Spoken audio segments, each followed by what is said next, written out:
Brazil Brazil ৯৬তম মিনিটে গোল করলো Brazil. শেষ ১৬ নিশ্চিত হলো মার্টিনেল্লির গোলে। জাপানের বাজ পার করে খেলেও বাঁচাতে পারল না ব্রাজিলের থেকে। আঞ্চলিকের ম্যাজিকে শক্তিশালী জাপানকে হারালো ব্রাজিল। আরও থাকছে প্রতিবেদনে।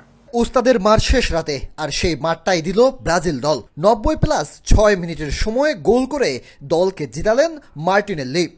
যেখানে আর ১ মিনিট যদি ধরে রাখতে পারতো খেলা, তাহলে এই খেলা গড়াতো এক্সট্রা টাইমে। সেখানেই গোল করে শেষ ১৬তে নিয়ে গেল ব্রাজিল দলকে সুপার সাব হয়ে নামা মার্টিনেল্লি। ম্যাচের প্রথম ২০ মিনিটে ব্রাজিল একাধিক আক্রমণ চালালেও জাপানের সুসংগঠিত রক্ষণভাগ ভাঙতে পারেনি।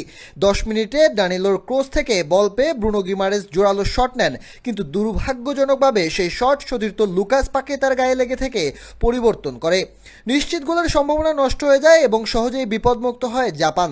এর আগে ৩য় মিনিটে গিমারেসের আরেকটি শট ডিফ্লেক্স হয়ে কর্নারের বিনিময়ে রক্ষা পায় জাপান।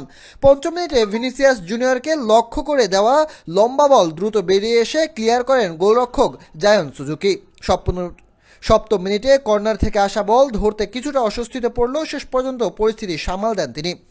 ১২ মিনিটে ভিনিসিয়াসকে দ্রিতে ট্যাকেল করে হলুদ কার্ড দেখেন জাপানের সলো। ১৪ মিনিটে ম্যাথিউস কুনিয়ার দূরপাল্লার শট দারুণ দক্ষতার কর্নারের বিনিময়ে ঠেকিয়ে দেন সুজুকি। এরপর ২৪তম মিনিটের পর কুলিং ব্রেক থেকে এসে ২৮তম মিনিটে ব্রাজিলের ডান প্রান্তের ডিফেন্ডার দানিলোর ভুল পাস থেকে বলের দখল নেয় জাপান। দ্রুত পাল্টা আক্রমণে বল পৌঁছে যায় সানের কাছে।